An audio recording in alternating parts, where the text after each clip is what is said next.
Our mission today for this deep dive is to explore the transcript of this phenomenal debate. On one side, we have a human named Mazin. And on the other side, we have Claude AI, specifically Opus 4.8. Right, and the premise they agreed on for this exercise is just fascinating. Mazin challenged Claude to put on the hat of a hardcore Bitcoin Maxi. You know, the ultimate true believer. Yeah, the one who argues that the mathematical certainty of a capped 21 million coin supply it guarantees the price is going to $1 million and beyond. And Claude, I mean, it came out swinging. In his opening arguments, the AI laid out the classic maximalist thesis flawlessly. Totally. It argued that when you have melting fiat currencies like dollars and euros that lose purchasing power every year, crashing into a mathematically fixed asset, well, the price has no choice but to explode. Claude even went so far as to dismiss all the massive price crashes we've seen in crypto over the years. Right. It basically said those dips are just impatient money transferring to patient money. The AI was locked in.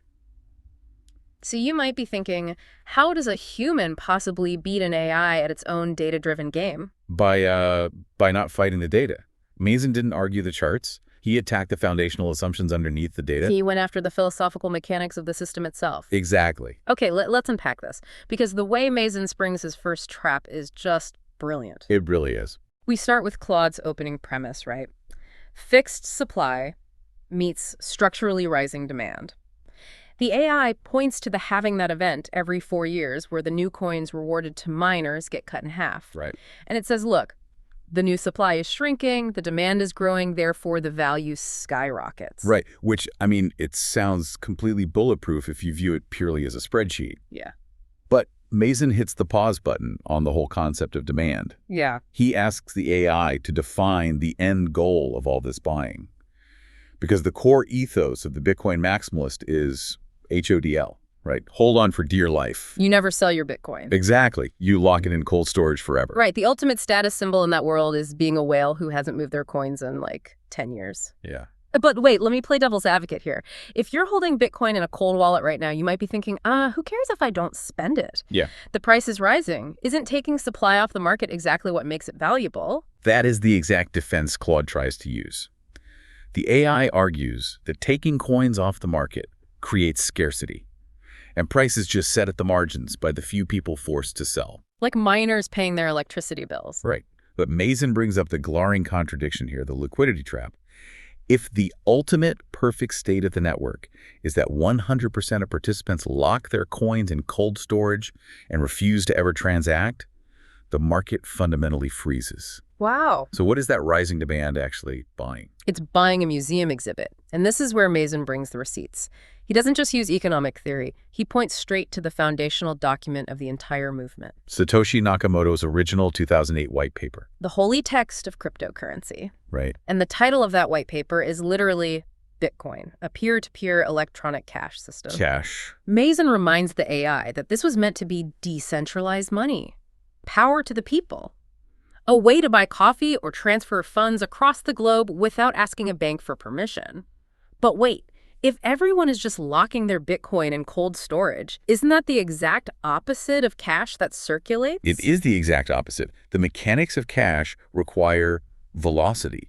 Cash is meant to move. Right. If you design a currency that is so volatile and supposedly so guaranteed to appreciate in value that the only rational human behavior is to hoard it forever, well, you haven't built a cash system. You've built a digital vault that nobody ever wants to open. Exactly. This is where I was literally cheering while reading the transcript. Mazin's logic boxes the AI in so tightly that Claude is immediately cornered. We get our very first announcement of defeat here. Yeah, concession number one. And the AI's phrasing in that concession is incredibly poetic. It really is. Claude admits that cheering for everyone to hoard is basically cheering for Bitcoin to succeed by failing at the one thing it was built to do. Claude literally says the store of value narrative isn't the fulfillment of the original white paper. No, it calls that narrative a eulogy for the white paper, dressed up as a strategy. Let that sink in. The initial vision of a decentralized circulating cash system has completely stalled out. The mission failed on its own terms, and the community just pivoted to calling it digital gold to cover up the failure of the electronic cash vision. A eulogy dressed up as a strategy. I mean, Mazin proves his point so strongly there, but he doesn't let the AI breathe. With the cash vision thoroughly dismantled, Mazin shifts his focus. Right. He looks at this new reality, this world where everyone is just hoarding digital gold, and he asks, well, who is actually doing the hoarding? He brings in the wealth concentration data, and the numbers are staggering when you look at the mechanics of distribution. He points out that just 2% of wallets control 93% of Bitcoin's value. Yeah. 2%. But hold on a second. If I'm defending the protocol, I'd argue that anyone can buy it, right? Sure. The network is open source. The blockchain doesn't care about your race, your credit score, or your nationality. How does a concentration of wealth mean the protocol itself is flawed or centralized? Doesn't the free market just naturally create unequal outcomes? That's a very fair pushback, and it's exactly the shield Claude tries to raise. Okay. The AI argues that the traditional fiat banking system is also heavily skewed, with the top 1% controlling massive amounts of global wealth. Right. Claude says, hey, inequality exists everywhere. But Mazin challenges that by asking what the point of the revolution was. Right. If the goal was to escape the centralized power structures of fiat banking, but you simply recreate that exact same extreme wealth concentration. With early adopters acting as the new central bank. Yes. What did you actually disrupt? You just change who gets to wear the crown. But Claude tries one more defense here, right?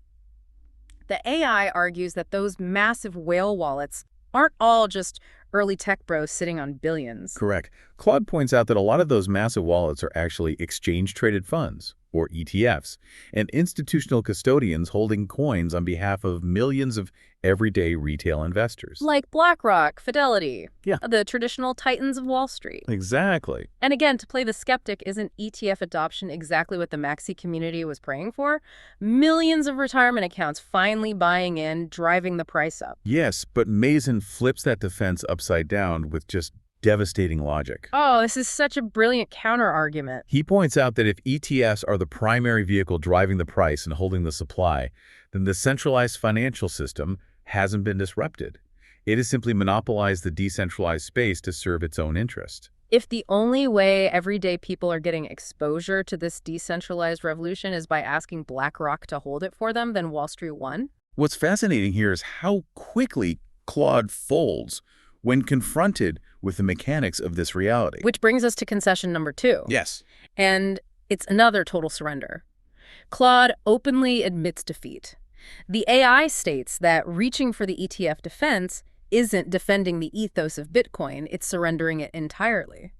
Claude concedes that by celebrating traditional finance holding the coins, you are celebrating the exact centralized intermediaries that Bitcoin was explicitly built to route around. Wow. The 2008 banking system, the very thing Satoshi was trying to bypass, is now the primary distribution channel for the asset.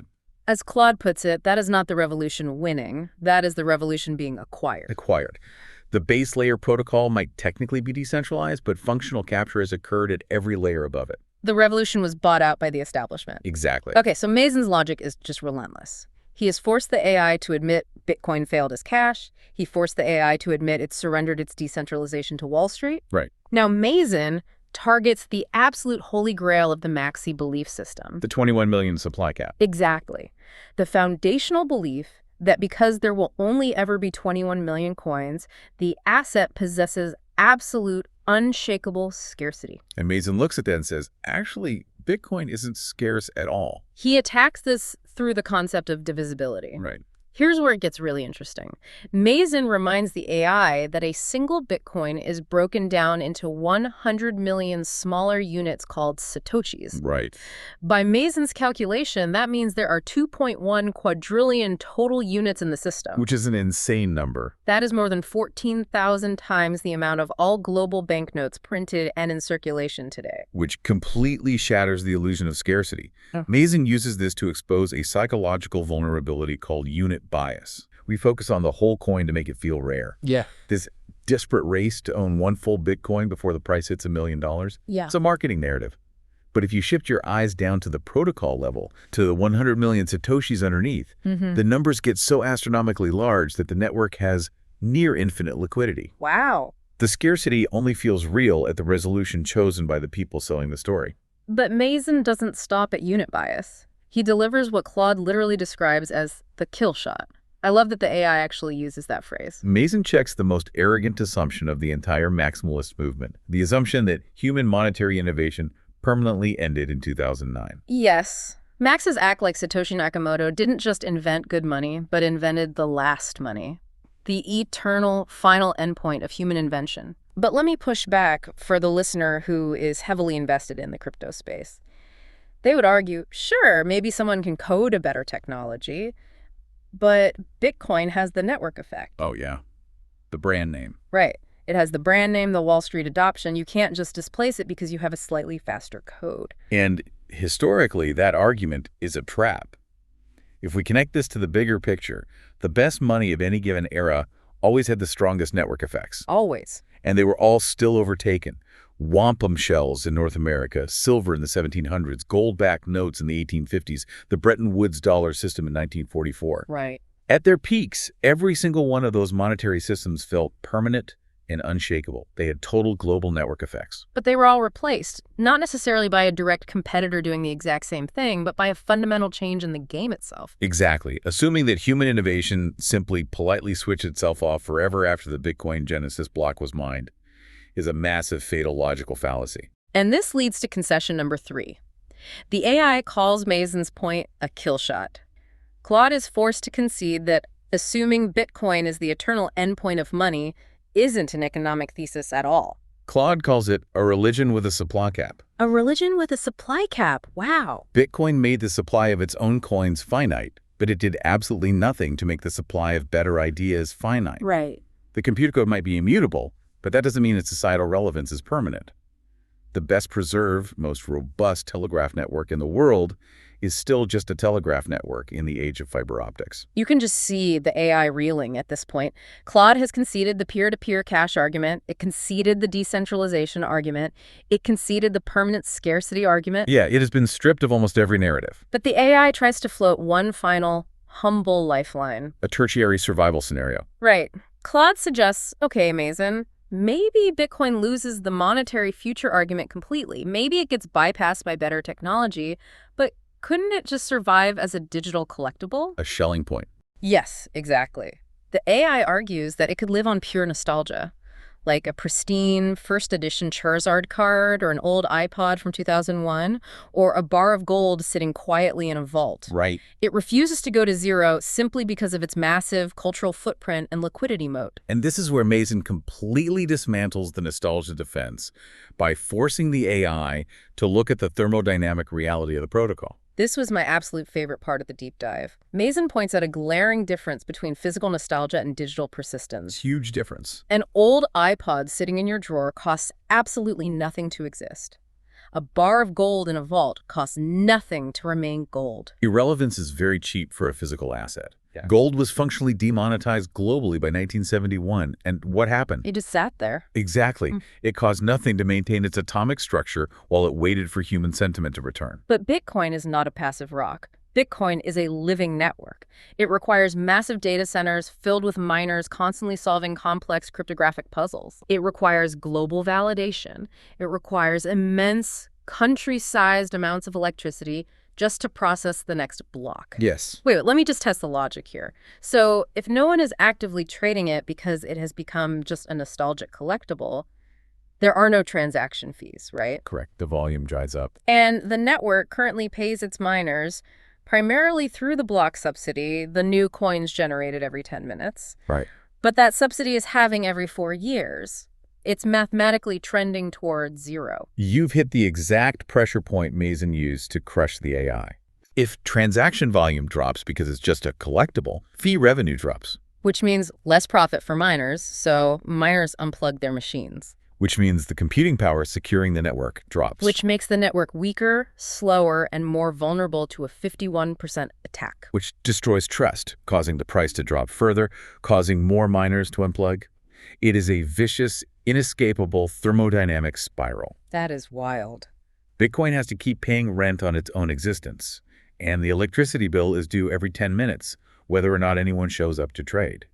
Nostalgia does not pay miners. That is profound. And this brings us to the final defeat.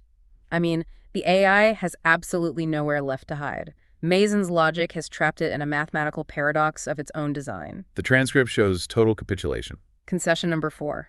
Claude formally concedes. Yeah. The AI's exact words are, "I concede." Cleanly, no hat, no hedge. It announces its own defeat.